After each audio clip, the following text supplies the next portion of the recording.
Big news for anyone planning to sell their business to an EOT. For years, selling a trading company to an EOT meant zero capital gains tax.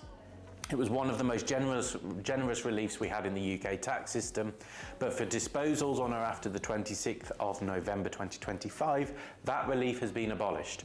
Instead, we've got a 50% reduction in the chargeable gain, which effectively means at a 24% main rate of CGT, EOT sales are going to be taxable at 12%.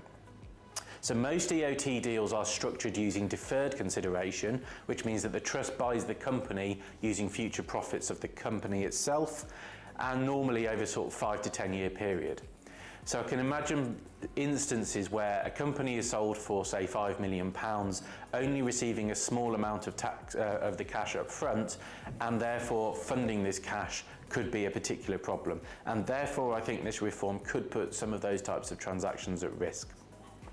The changes also shut the door on business asset disposal relief and investors relief. Neither of those reliefs are available on an EOT sale.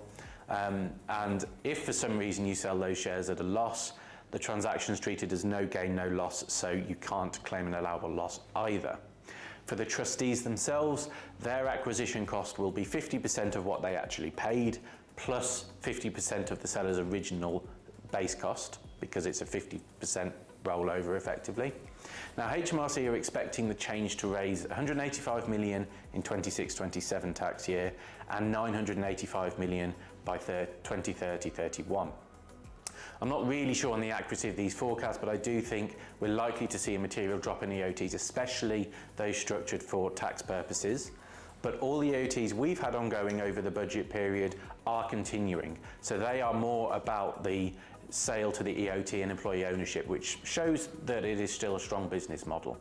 So when you're looking at EOTs, it's still something we need to bring into the conversation in terms of succession planning. Alternatives like management buyouts, third-party sales are all still within the mix. But an EOT is still really tax advantageous at a 12% tax rate. That is about the best tax rate we've got in the tax system other than basic rate of dividends. But for the amount of money you can extract from a company on an EOT, 12% is still really, really valuable.